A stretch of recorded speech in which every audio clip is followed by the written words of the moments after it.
Saudari yang terkasih, selamat pagi. Selamat pagi. Anak-anak, selamat pagi. Kok anak-anaknya pindah ke sana?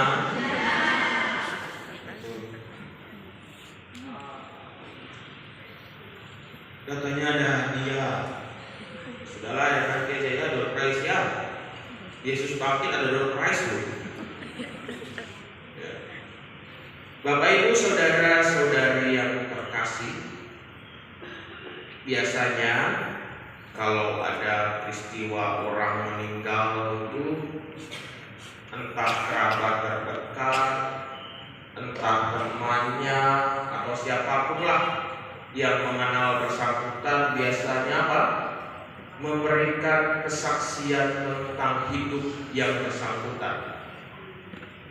Biasanya yang diceritakan itu yang baik-baik dan aib-aibnya semuanya ditutup saat itu. Yang dikisahkan yang baik, apa saja yang dikisahkan. Termasuk mungkin hal yang paling menginspirasi ketika dia itu masih hidup, ada nilai-nilai hidupnya yang dia tunjukkan. Misalnya nanti ya, saya mati nih. Itu. Ada yang kenal saya dengan baik, entah siapapun dia, entah bapak saya, ibu saya, atau saudara saya, memberikan kesaksian misalnya bahwa ini orang baik dan lain sebagainya. Seketika itu kesalahan saya dilupakan semuanya. Kira-kira itulah gambaran bacaan pertama tadi dari kisah para rasul. Selama hidup, selama mengajar, Yesus ini sebagian musuhnya adalah orang Farisi, mahkamah agama, ahli Taurat. Mereka mencari-cari kesalahannya. Dan dalam bacaan pertama kita mendengar tadi bagaimana Petrus dan murid-murid yang lain dipanggil untuk memberikan kesaksian bahwa selama hidup Yesus itu melakukan hal-hal yang baik dan lain sebagainya. Itu baru setelah mati, baru memberi kesaksian tentang itu. Lalu selama hidup orang gak mengakui. Dalam bacaan Injil yang kita dengar juga tadi, setelah kubur kosong, bahkan murid Yesus sendiri baru mengerti isi kitab suci.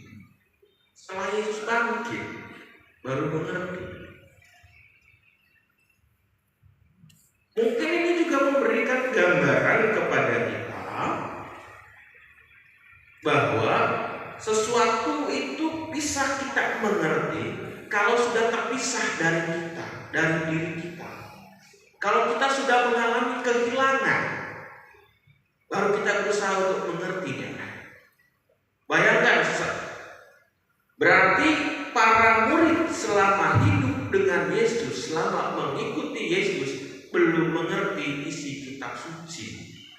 Tadi dalam Injil dikatakan di bagian akhir itu bahwa sebab selama itu mereka belum mengerti isi kitab suci yang mengatakan bahwa ia harus bangkit dari antara orang mati. Setelah melihat kubur kosong baru mengerti. Padahal selama hidup dengan mereka Yesus mengatakannya berulang kali, kok muridku nggak ngerti-ngerti, ini harus butuh bukti ini. Udah ada buktinya baru percaya. Kecenderungan kita juga ya seperti itu, apalagi anak kecilnya itu. Kalau ditanya orang tuanya, bapak sayang anaknya enggak gitu, ibu sayang anaknya enggak. Kalian yang masih kecil, bocah-bocah, kalian merasa disayang orang tua enggak? Disayang enggak sama bapak mama?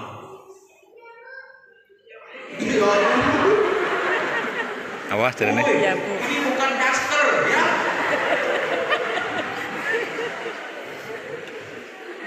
Sejak kapan saya jadi, kamu kira saya cosplay ibu-ibu?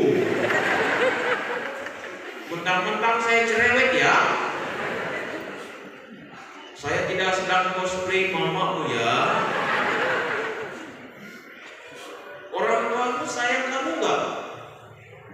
Sayang ya, biasanya nanti pulang ditagih, kata tadi ditanya nanti sama anaknya ditagih tuh, hati-hati ya ibu sama bapak-bapak ya. Setelah ini biasanya tadi ditanya Romo, saya mengatakan bahwa bapak dan mama sayang saya. Sekarang buktinya apa? Beliin ini dong, gitu. Ya kan? Sayang itu katanya selalu harus butuh bukti, harus dibelikan sesuatu, gitu. Ternyata orang tua juga untuk menunjukkan sayang kepada anaknya butuh effort ya. Biasanya gitu. Nah, berkaitan dengan iman, percaya dengan Tuhan, kecenderungan kita juga begitu. Kita seperti anak kecil juga kan? Butuh bukti. Tuhan gak sayang sama saya. Buktinya apa? Tuhan itu gak kelihatan. Yang kita lihat hari ini apa? Ya cuman Yesus yang disalib. Yesus yang disalib kok sayang saya. Buktinya apa? Gak ada bukti apa-apa. Ya kan? Gak ada bukti apa-apa dalam diri kita. Lalu bagaimana kita bisa mengerti bahwa Tuhan itu mencintai kita, yang melalui wafat dan kebangkitannya ia menunjukkan cinta yang begitu total kepada manusia? Dari mana kita tahu?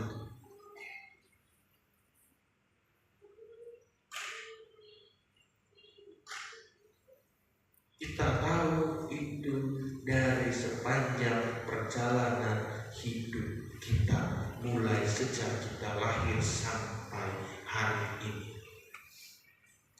Rasanya mustahil kita berada sampai hari ini, karena dalam hidup kita tidak ada yang namanya tidak ada masalah.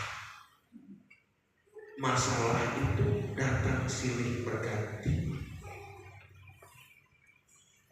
Sampai hari ini pun masih ada saja masalah itu.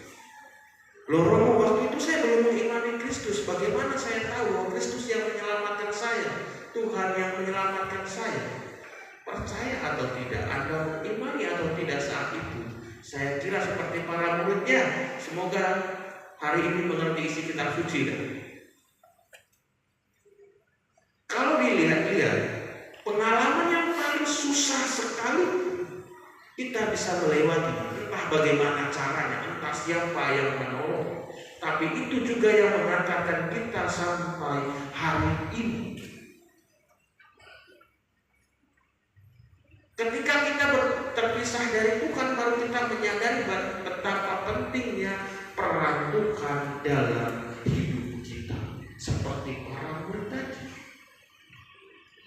Baru kita memberikan kesaksian dan lain sebagainya. Hari-hari ini kan banyak yang memberikan kesaksian hidup tentang bagaimana pengalaman hidup imannya, pengalaman rohaninya dijamah oleh Tuhan dan lain sebagainya. Bersyukurlah orang yang punya pengalaman-pengalaman seperti itu, dan semoga kita yang menganggap diri atau mengaku diri sebagai murid Kristus juga mengambil bagian dalam pengalaman-pengalaman seperti itu, supaya kita semakin percaya akan Kristus yang adalah Tuhan yang menyelamatkan dan membebaskan kita dari belenggu dosa. Bapak Ibu, saudara-saudari yang terkasih, tahun ini itu tahun jubileum yang dengan tema Pesiara Harapan, dan Uskupan Surabaya mencanangkan ARDAS dengan adat mewujudkan tugas Kristus. Kalau kita pesiara harapan, yang adalah orang yang percaya kepada Kristus, yang karena kebangkitannya kita dijaminkan keselamatan kekal kita oleh Kristus sendiri. Oleh karena itu kita pun diminta untuk memberikan kesaksian tentang hidup Kristus yang adalah Tuhan yang menyelamatkan. Untuk anak-anak, ya Tuhan itu menyelamatkan. Menyelamatkan itu dengan berbagai cara, saya kira. Saya punya pertanyaan untuk anak-anak. Ada hadiahnya. Mau ya? Nah, pertanyaannya, saya kira sudah diberikan soal sebelumnya ya, sudah ada bocoran ya. Pertanyaan pertama, ada berapa pertanyaan? 5 pertanyaan. Siapakah yang membantu Yesus memakul salibnya? Ayo yang tahu. Yang kacamata. Simon dari, bukan Simon dari Bojonegoro. Nah. Maju, silakan maju.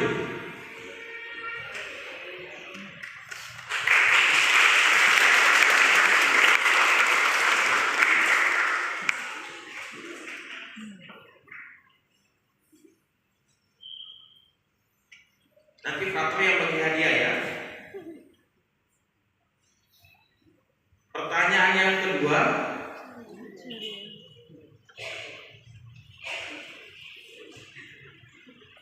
siapakah wanita yang mengusap wajah Yesus? Ayo, yang saya. Maju.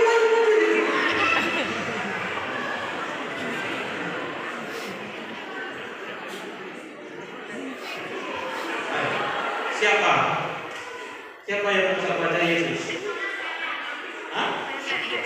Enggak, siapakah wanita yang mengusap wajah Yesus?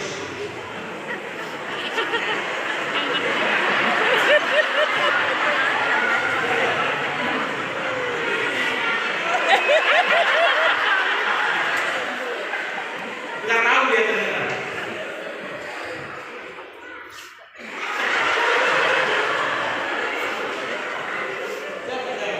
Siapa? Oh, VA. Siapa?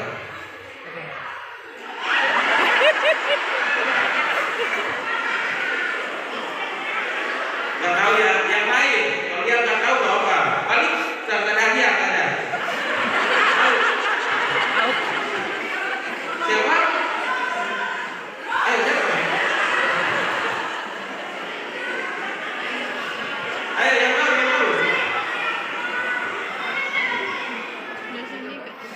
Betul.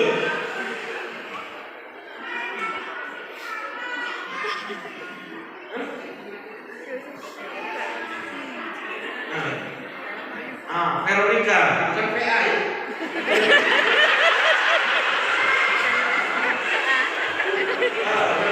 Benar. Nah, ini kamu ada pertanyaannya. Nah, untuk kamu.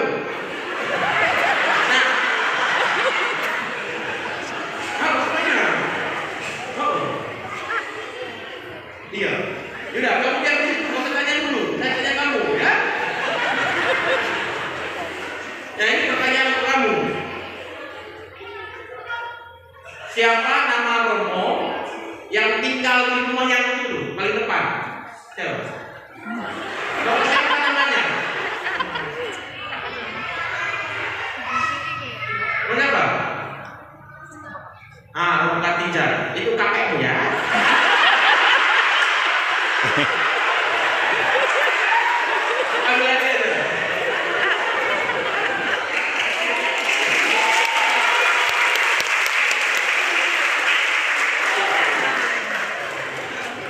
Dua lagi ya. Ini sebutkan hari suci. Hari suci itu hari apa saja? Yang tahu angkat tangan. Hari suci itu apa? Kamu maju.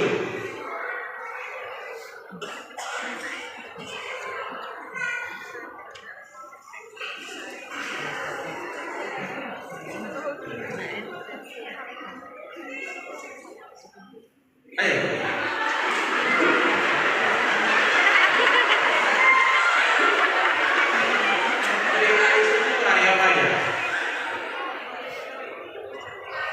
Kamis, Jumat, dan apa? Minggu. Sabtu. Sebelum hari Minggu hari apa?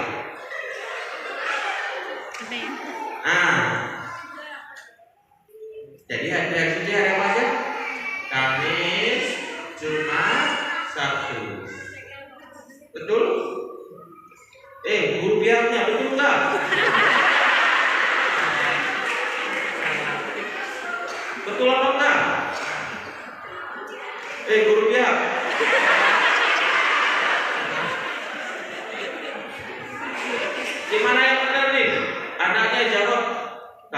Kamis, Jumat, Minggu, atau Kamis, Jumat, Sabtu. Yang benar yang mana? Loh, burung biang saya tahu dulu. Yang mana?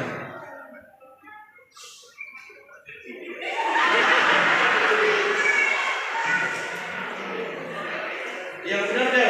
Kamis putih, Jumat Agung, sama Sabtu Bijili Pasta. Ya, Sabtu suci ya. Ulang apa? Kamis putih, Jumat Agung, sama Sabtu suci.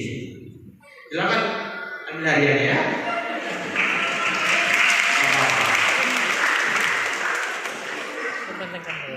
Ini yang terakhir ya. Enggak, ini paling gampang. Yesus itu disalibkan yang namanya puncak Golgota. Nah, nama lain dari Golgota itu apa? Ayo maju cepat.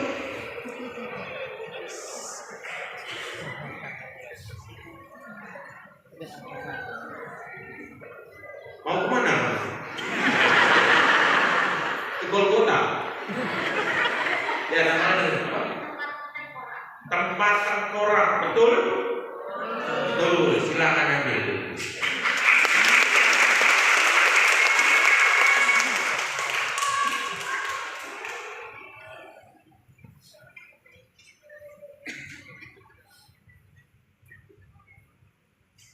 Adik-adik sekalian, hadiahnya adalah rosario.